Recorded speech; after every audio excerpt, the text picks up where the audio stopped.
বিলের বিরুদ্ধে রক্ত দিতে রাজি আছি তো, দিল্লি যেতে রাজি আছি তো। কেন্দ্রীয় সরকারের যে বার্তা পাচ্ছি, প্রধানমন্ত্রী যে বার্তা দিচ্ছেন যে মুসলিম সম্প্রদায়ের উন্নতির জন্য, ভালোর জন্য এই বিল আনা হয়েছে। আমাদের মধ্যে আছেন মোহাম্মদবাজার ব্লক জমিয়তে উলেমায়ে হিন্দের প্রেসিডেন্ট মাননীয় মাওলানা জামশেদ সাহেব। তো আপনাদের এই যে আন্দোলনের পরবর্তী রূপরেখা কি আছে একটু বলবেন।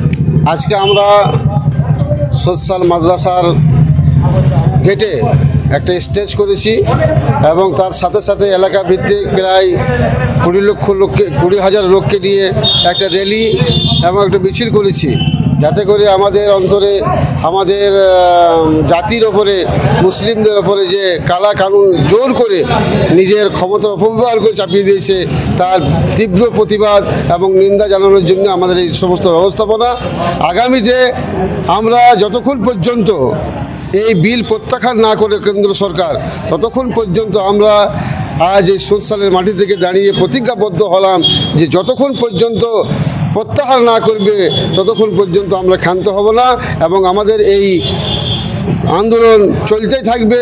দরকার হলে আমরা দিল্লি গিয়ে রাজ্যসভাকে, পার্লামেন্টকে ঘেরাও করে অনশন করে আমরা সেটা প্রত্যাহার করার ব্যবস্থা করব এবং প্রত্যাহার করিয়েই ছাড়ব।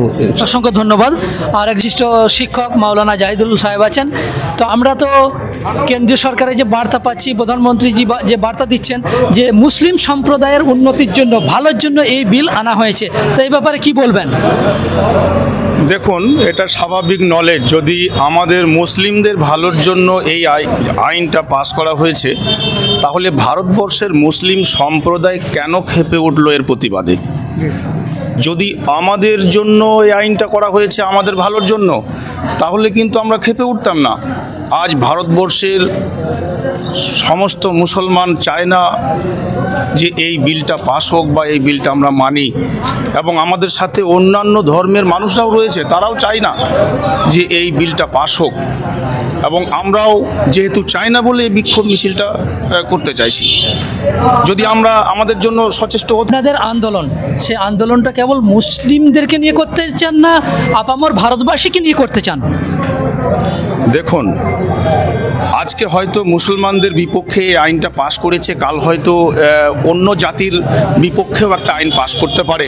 সেই হিসেবে আজকে আমাদের এই সোশ্যাল মাদ্রাসার গেটে যে সভাটা হলো, এই সভাটা আমাদের সোশ্যাল শান্তি কমিটি যুবকবৃন্দের একটা প্রচেষ্টা এবং এলাকার বিশিষ্ট গুণীজন এবং বিভিন্ন মুসলিম সংগঠনের একদম সকলেরই সহযোগিতায় আজকের এটা আয়োজনটা করা হয়েছিল।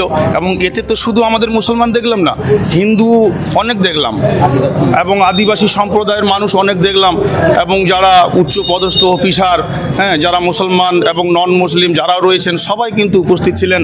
সবারই তো একটাই বলি যে আমরা এই ওয়াকফ বিল মানছি না, মানব না, এবং এটাকে প্রত্যাখ্যান করতে হবে। যদি আমাদের পক্ষে হতো তাহলে আমরা অবশ্যই মেনে নিতাম। এবং শুধু এটা আমাদের মুসলিমদের নয়, ভারতবর্ষের সমগ্র জাতি চায় না যে এই বিলটা পাস হয়ে যাক। অসংখ্য ধন্যবাদ।